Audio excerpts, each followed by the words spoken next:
Next 9 news और स्वागत है आप सबका हमारे चैनल में। एक बार फिर से मैं आप सबकी होस्ट तृप्ति लेकर आई हूं इस वक्त की बड़ी खबर।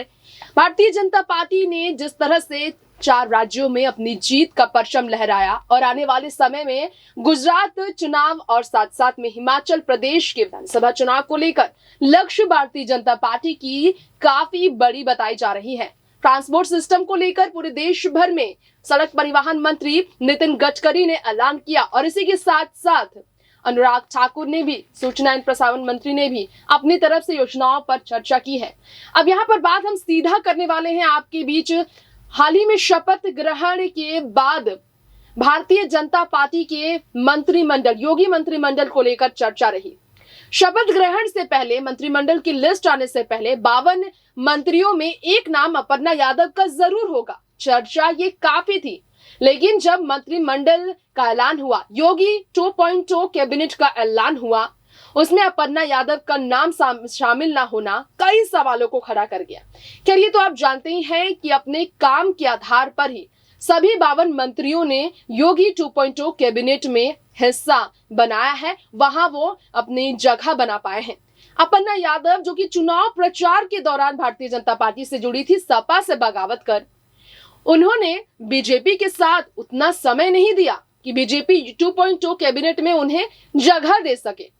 एक पल के लिए सीएम योगी आदित्यनाथ अपर्णा यादव को लेकर ये फैसला ले सकते थे, उन्हें उनकी फैसले से प्रसन्न होकर या फिर सपा में उनके काम से प्रसन्न होकर बीजेपी में बड़ा कार्यभार उन्हें सौंप सकते थे, लेकिन उनके पास ऐसे 52 मंत्री पहले से थे जिनकी उम्मीदें योगी 2.0 कैबिनेट को लेकर ज्यादा थी, जिन्होंने काम से 2.0 योगी सरकार में अपनी जगह बनाने की पूरी उम्मीदें लगा रखी थी।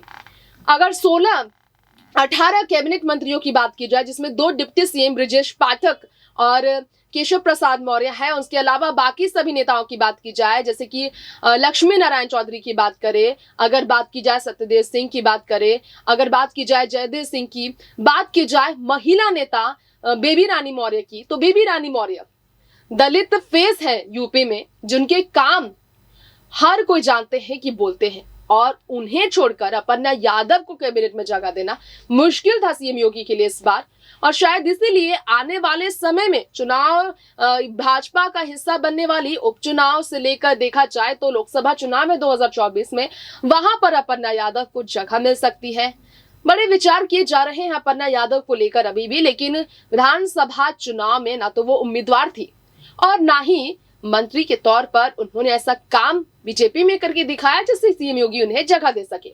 अब यहाँ पर अपर्णा यादव को लेकर तरह कयास थे तरह तरह के, और उनकी सारी उम्मीदें जो है टूटी है ये कहा जा रहा है, क्योंकि अपर्णा यादव से योगी के शपथ ग्रहण से पहले पूछा गया था क्या योगी 2.0 कैबिनेट का हिस्सा वो बनेंगी, क्या बीजेपी ने उनके लिए कुछ बड़ा फैसला लिया है। उन्होंने कहा था बीजेपी उनके लिए जो भी फैसला लेगी, उनकी पार्टी भारतीय जनता पार्टी वो उनके साथ खड़ी है। शपथ ग्रहण के बाद सीएम योगी आदित्यनाथ और सभी मंत्रिमंडल को बधाइयां देती नजर आई थी अपर्णा यादव। अभी 24 घंटे गुजरे नहीं कि लगातार भारतीय जनता पार्टी के सपोर्ट में है अपर्णा यादव। अभी भी उनके काम और उनके फैसले से प्रसन्न है अपर्णा यादव। जी हाँ, सपा को छोड़ने के बाद भारतीय जनता पार्टी में आने के बावजूद ना तो टिकट मिला अपर्णा को और ना ही योगी मंत्रिमंडल की लिस्ट में उन्हें जगह मिली, फिर भी सीएम योगी के हर कार्यभार के लिए उनके प्रचार में, उनके समर्थन में अपर्णा यादव खड़ी है। पहले तो उन्होंने बधाइयां दी और गरीब कल्याण हेतु निःशुल्क राशन वितरण को लेकर भी अपर्णा यादव ने भारतीय जनता पार्टी की, सीएम योगी आदित्यनाथ, सत्यदेव सिंह की काफी तारीफ की। हम आपको सुनाना चाहेंगे ट्विटर पर अपर्णा यादव ने क्या कहा।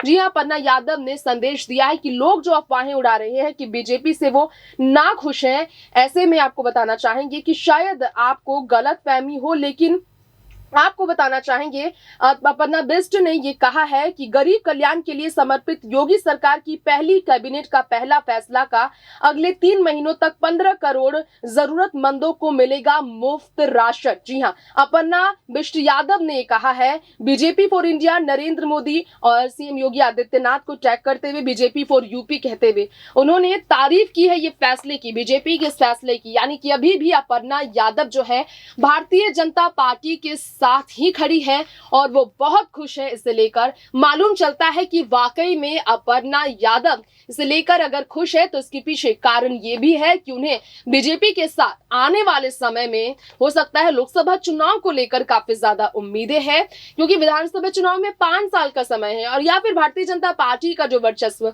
भाजपा का जो वर्चस्व पूरे हिंदुस्तान में बड़ा है। बाकी विपक्षी दल के सामने भाजपा को इतना मजबूत वो देख रही हैं, उनकी योजनाओं से वो इतना ज्यादा इंप्रेस्ड हैं कि इस पार्टी को छोड़ फिर से सपा में लौटने का फिलहाल उनका कोई भी फैसला नहीं है। हाँ, परिवार के साथ वो खड़ी है। अखिलेश यादव उनके परिवार का हिस्सा है, वो इस बात को मानते हैं। उन्होंने कहा है कि अखिलेश मेरा परिवार है और वो हमेशा उनके परिवार रहेंगे।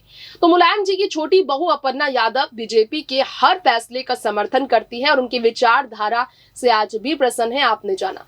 फिलहाल आज इस खास रिपोर्ट में इतना ही। लेंगे आपसे इजाजत। देखते रहे नेक्स्ट 9 न्यूज। नमस्कार।